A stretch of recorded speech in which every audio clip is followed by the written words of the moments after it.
Man, I look terrible compared to earlier in the week. Get that stuff out of here. It's Southwest Bias. Welcome into Southwest Bias, live from Westgate in Vegas.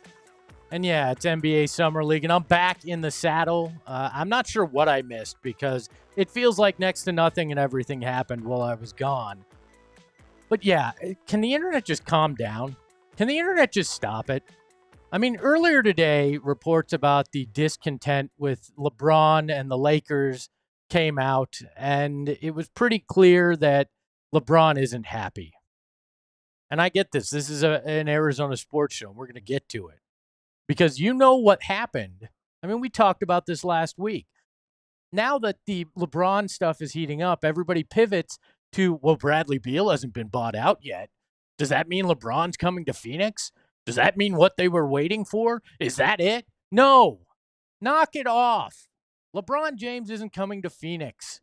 Just stop it. We had a whole monologue on this last week, and everybody's fallen back into that trap just because now LeBron isn't happy, in Los Angeles. I don't care. LeBron's not coming to Phoenix. But Bradley Beal still hasn't been bought out. And why is that the case? There's nothing to worry about.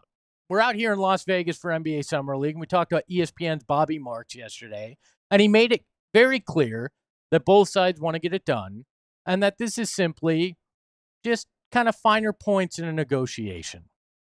And yeah, Bradley Beal's giving up $13.8 million to get this done.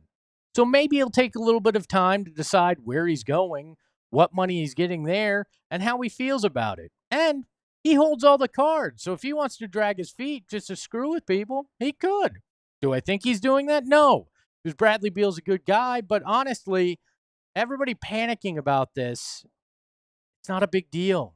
Even Fred Katz of The Athletic that we talked to yesterday said the same thing. There's nothing to worry about. Marc Stein, NBA Insider, who's going to join us in the second half of the program, I'm pretty well willing to guarantee he'd tell you, don't worry about the Bradley Beal buyout. It's going to happen. It's coming. And guess what? For those of you who don't like it, I'm sorry, but it's likely going to be a wave and stretch to save over, some estimates say, as much as $200+ million in luxury tax and unlock the full mid-level exception because you get under the first apron. This is where we're headed.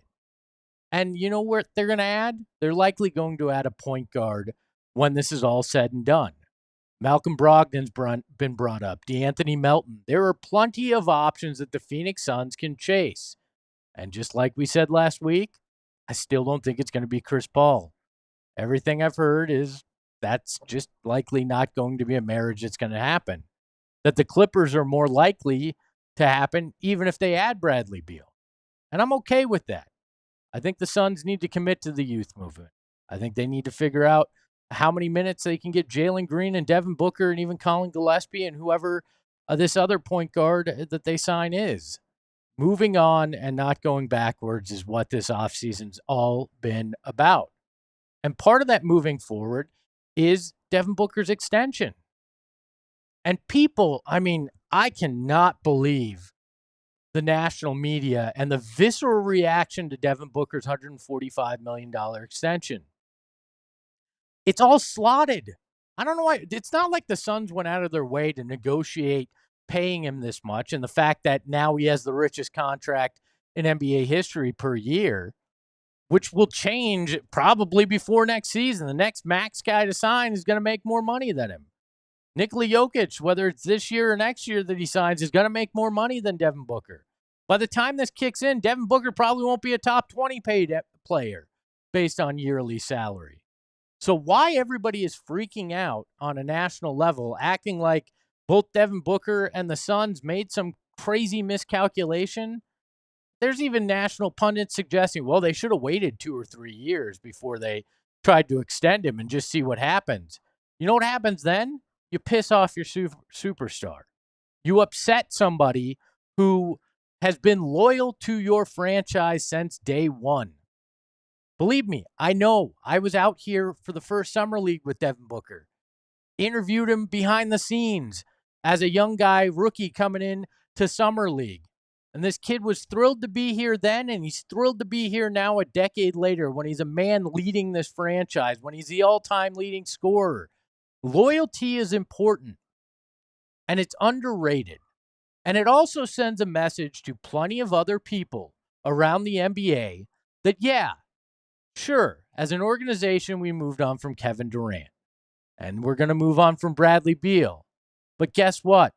Guys who produce and have won in the past here, guys that are loyal to us, will be rewarded. And people like that loyalty. Players like seeing that loyalty. Fans like seeing a player who has that loyalty. Larry Fitzgerald did it here in Phoenix, and everybody praised him. Oh, he stayed with the Cardinals, even through all those bad quarterbacks that threw to him. He's the second best receiver in NFL history, and he did it all in a Cardinals uniform. I don't understand why some Suns fans don't want that as well. To see Devin Booker never put on another uniform. That is what this should accomplish, or at least be the start of accomplishing Devin Booker never leaving. He's made it very clear he wants the Kobe Bryant path on that. And I don't think this is an overpay for a guy that means that much to your franchise, for a guy who nobody will argue is a top 20 isn't a top 20 player in the NBA, and most of us would argue that he's closer to a top 15 in the NBA. The back half of that 15, obviously, but this is a guy that was in MVP voting. He was the best player on a team that was up 2-0 in the finals. That hasn't changed. Just the position he was put in fundamentally changed when you brought in a Kevin Durant, a guy that had skill sets similar to his in terms of the way that they like to score. Devin Booker is still him, and he deserved every dollar that he got. And I do not understand why people don't accept that and don't praise him for his loyalty and the Suns for being willing to make it happen. Because sure, you could have moved on from Devin Booker, but then you're spending time trying to find a Devin Booker. And yeah, maybe this year will be kind of a rebuilding year, a middle-of-the-road year where you try to get these young guys up to speed and you let Devin Booker be the star.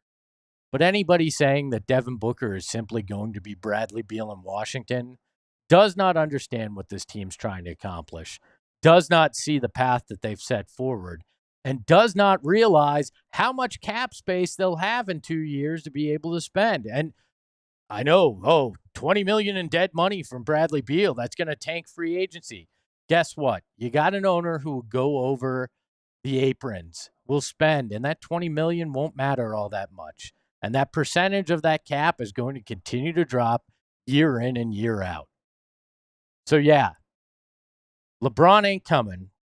Bradley Beal's going. And Devin Booker's staying. And I'm back. So you got to be ready to listen to me. We welcome in the mustache behind the Mac, Shane Diefenbach, live here from Vegas. Shane, how are you, my friend? I'm fantastic. This is my favorite place in the world. Not the sun that I'm in right now, but Vegas. Oh, that's your favorite place as well. You love being in that and talking. Don't lie. Okay. Well, you're paid to like it, so deal with it. Mm-hmm. Look, what are your thoughts? You and I have not had a chance to talk about the Devin Booker extension. Are you okay with it? Do you have an issue with it? Not only was it not the right time to wait because you don't want to piss him off, but also then you pay him more money. It goes up every time the cap goes up. You had to do this. Yeah. 100%. Yeah, I agree. And I think we're in alignment that that LeBron James is not coming to Phoenix, so knock it off, Internet. Just knock it off. I don't want to hear it anymore. On the other side of the break, I've got one of my favorite people in the world to talk to. Don't tell my wife because it's our anniversary, and I'm saying Marc Stein is one of my favorite people to talk to, but he is, and he's coming up right after the break here on Southwest Bias with me, Espo. All right, it's time to tell you about our friends at Circle K. It's summer, and you do some driving, especially if you're in Arizona and you're in the heat. You want to get the heck out, right? You want to go to California. You want to go somewhere. You want to come up here to Vegas and enjoy the pools and everything that comes along with it. Well, you got to stop at Circle K when you're doing it. And I've told you, join the inner circle, right? It's money that you're just going to save just by simply downloading the app and putting in your phone number. It's that easy. You're going to save 25 cents per gallon on your first 5 fill-ups, and you're going to save 3 cents per gallon after that. Then you're going to hit the ESPO level. You're going to get 5 cents, but don't ask them about the ESPO level because it's like Fight Club. You don't talk about the ESPO level. And it's not just that. You're going to get 3 for $5, 28-ounce Gatorades, and who does not need their electrolytes replenished? Shane and I do out here in Vegas for multiple reasons. And you're also going to get Monster Energy drinks, 3 for $7 or 4 for $8, 2 for $5 primes. You're going to get everything you need, plus great deals on food and meals. So download the Inner Circle or download the Circle K app today. Join the Inner Circle. Terms and conditions apply at participating locations. Visit CircleK.com for details. And then Branded Bills. You've seen me wear the hat. I rock it all the time because they make the best custom headwear and apparel. But it's not just that. They have great team merch as well, a great state merch. They've got ASU, U of A, GCU, Suns if you go to the arena. They've got everything that you could want, and you look great in it. But these hats are fantastic for the hot summer, too. They are breathable. They are comfortable. You're going to want to get one to protect yourself from the sun, but also not sweat too much under your hat. You'll love it. They've got over 40 partnerships with universities, including, like I said, ASU and U of A, with their campus collection. They're a local company from Mesa, so why not shop with them? Head to brandedbills.com and use the promo code PHNX for 15% off your first order. I'm going to slide over, and our friend Marc Stein, NBA insider from DLLS and the Stein line, we will welcome him in. And we'll let him get the headset on we have makeshift sets here in Las Vegas. Mark, how are you, my friend? Not Phil Esposito. No, not Tony Esposito. I wish. Espo Esposito. Yes, that is me. With the orange sun shades. Yeah, and it's good to see you in person. It's good to be here, man. Not just a box on the TV Good screen. to be here, man. You know, I absolutely love being in Vegas, so I'm enjoying myself. You're enjoying robustly it here at Westgate. You're having a good time. We're having a blast. Good. Look, the hottest topic for Suns fans right now is the Bradley Beal buyout. Now, I've talked to a lot of people. I don't get a sense that it's something to worry about. Fans are a little concerned. What have you heard from around the league so far? Yeah, look, I think it's going to end up in buyout fashion. I haven't heard anything to dissuade me from that.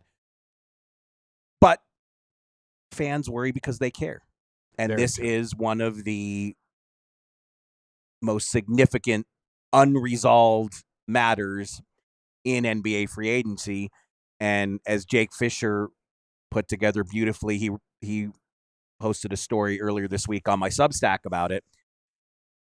When Beal gets there's some very prominent, well-known veteran guards around the league: Chris Paul, Russell Westbrook, Malcolm Brogdon, Ben Simmons, like all of these guys. Their fates are going to, the Beal domino has to drop first. So it's not just Suns fans who are impatient. There's a lot of people who want to see what's going to happen here so we can get some things resolved. But I remain convinced that it will end up in buyout fashion and he will be exiting the Suns. And then, one of the things, I can't remember if I said it or Jake said it. Maybe we both said it. The whispers have been that they want a veteran guard. And so the question will be, does this lead to the Chris Paul reunion? There's also been a lot of talk that maybe the Clippers would do Beal and Chris Paul. I mean, the only certainty on Chris Paul that we know is the Suns and the Clippers are the two teams. Those are the two likeliest destinations. I don't foresee Chris Paul landing with someone else. He could have gone. He would have had, he's had interest from Milwaukee. He's had interest from Charlotte. He's had interest from Dallas. He's made it very clear. He said it, you don't need to hear it from me. Chris Paul has said it in his own words. If he's going to play a 21st season, he wants it to be close to his LA base. And Phoenix is as far away from his LA base that he wants to stray. So it will either be Suns or Clippers, I think, for Chris Paul. But again, the Bradley Beal domino has to fall first. What I've heard is that interest on the CP3 side, maybe more, or with him come to the Suns, maybe more on the CP3 side. It may be, but Suns. I think, and I think it depends on who you would ask. Probably. And I think it's pretty well known that he and Devin Booker are close Yes. and have a good relationship. So, look, Jordan Knott is a first-year coach. Chris Paul is a very vocal 20-year veteran. So naturally, I would imagine that there's like, how would that mesh? Yeah. But the Suns have a clear need, and I think Chris Paul could fill that need. But yeah, I mean, Chris Paul might get an opportunity from the Clippers he likes better. The Suns could decide they'd rather go in a different direction. Like, it is not clear yet exactly how that will play out. But I do think the Suns do have that need, and he really would help them. Yeah. But, it would be a reunion with some layers, and they're going to have to figure out if that's really what they want to do. I'm interested in your opinion when it comes to the wave and stretch. We've heard it with Bradley Beal. It was obviously used on Dame Lillard. Is that people seem, especially Suns fans, seem to be really concerned about that dead money on a cap. What is kind of your thoughts on that?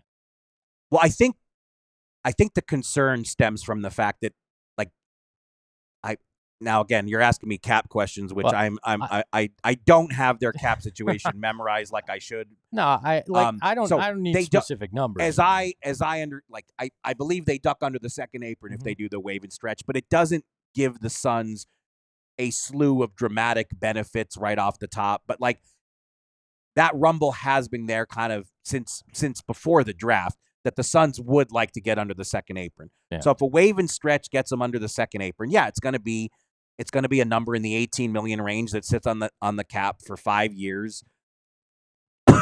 But then again, Ishbia does have the wherewithal to just buy him out if they can. And that's the thing, they got to agree on a number. Yes. If you do the wave and stretch, we know very clearly that Beal has to relinquish $14 million. So, like, if you do the wave and stretch, the buyout number is kind of known and set and established.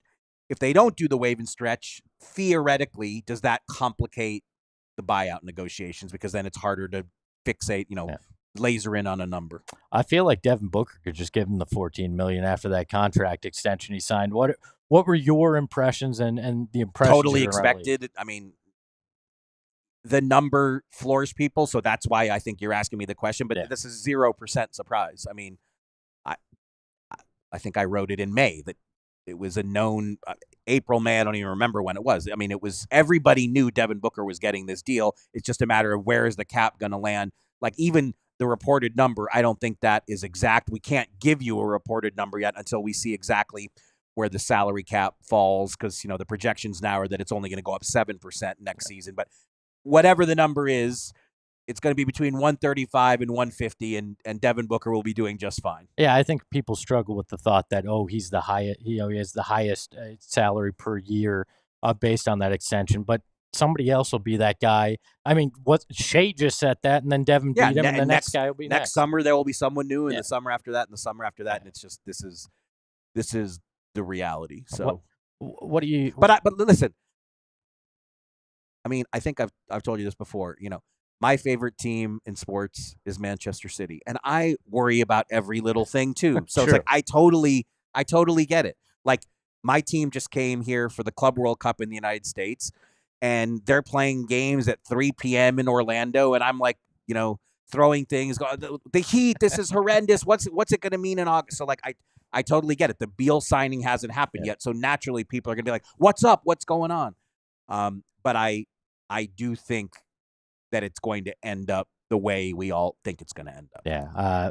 We were joking because the internet has popped off a little bit today with the LeBron James news, and Suns fans trying to draw the the line to Bradley Beal, and I'm like, just stop it. There's no line. There was never a line. There's no point that the Lakers are would not do trading that. for Bradley Beal's contract. I feel reasonably confident in promising you that. Mark, I've been so adamant that nobody would trade for that contract that I made a deal with my viewers that I would chug a bottle of Tabasco sauce live on the show if Bradley Beal actually got traded. That's how confident I was that it wasn't going to happen. Impressive. And I'm glad I wasn't wrong. Very daring of you. What else you got going on out here at Summer League? What you hearing and what you working on?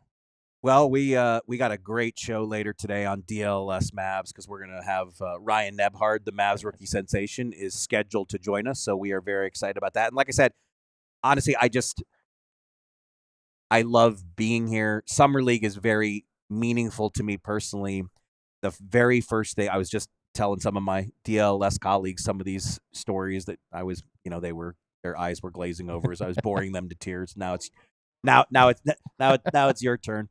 My first NBA assignment was NBA Summer League, 1989. It was at Loyola Marymount University in Southern California. Just a completely different world than what Vegas is. But to come back in my old age and like yesterday, Kevin Gray, our host of our show, that was the first Summer League live experience that he got to cover. So it was like he was really excited, and it's fun for me as the old man to just kind of see his, how fired up he was to go into Thomas and Mack. And also, look, I mean, I went to Cal State Fullerton when I was in college. Vegas was in our conference. So for me, since college, coming here there's like something very, like, it's just a deeply meaningful basketball experience.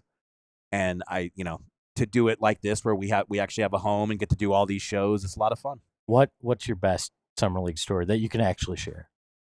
I also just, I don't know if it's my best, but it's my first, and I just told the guys this story. So I got in those days, Summer League was not televised. It was not a destination. There were very few fans. It was like I said, at Loyola Marymount, which is very near LAX. And it was just a completely different world, and writers didn't cover it. Especially, I was in college working in Southern California. The Lakers went to the finals almost every year in the 80s. So like the Lakers writer, even the Clippers writer who would work on the finals, like as soon as the NBA season was over on July 1, like they were out, like see you at camp. Beat writers, it's not like today where like every beat writer in the world and every NBA podcaster in the world, everybody wants to come to Vegas. It was not like that at all. So I kind of won the battle within as a part-time writer at the Orange County Register. I had a wonderful editor named Robin Romano, and I pestered her for a year, and I just wore her down, and she let me do Summer League. And I was 20 years old, terrified, but like so happy. And I walk into the gym. I didn't even get through the door of the gym, and I run right into Mark Eaton, Utah's 7'4" man mountain. And I'm like, oh my God, there's a real NBA player here. I have to interview him. I nervously pull out my tape recorder. I'm holding my tape recorder as high as I can, asking him I have nothing prepared. And I was so nervous, so awkward, but I figured I had to ask him some questions. He was so nice, so gracious, just like, so like trying to put me at ease. He could tell I was nervous and scared. And like, it was great. Like, he never forgot that he was the first NBA player that I interviewed. And why he was even there, I don't even remember, because he wasn't a Summer League participant. So it's just like I will never forget that feeling and being that clueless when I started. And that one comes, I don't know if it's my best story, but it's what comes to mind. The most meaningful. Well, Mark, I really appreciate your time. Follow him at the Stein Line. I beg you to subscribe to his. Don't beg, but I do, because I'm a paid customer and I love it, and it's where I turn to get my NBA news. And the best part is it hits your inbox. I don't have to go search for it. I find out right away. Remind me, are we doing this again Monday? Are you guys still here? We're here. I don't know if we'll be here, or maybe we'll have you call in, but one way or another, we'll be talking out here. Be good, But I man. appreciate Great to see you guys. Great Mar- to be with you guys. Marc Stein out here. We thank him. I'm going to tell you my favorite summer league story, guys. I've told it, I think, on this program or on the Suns before. My first year out here, 12 years ago, it was kind of the advent of Twitter with the NBA, and a lot of us digital producers that were running the accounts would kind of go back and forth. We'd have fake beef. We'd have fun during summer league games to try to make them intriguing. Well, myself and my my coworker at the Mavericks wound up kind of going back and forth for a large part of a summer league game that wasn't a particularly good game.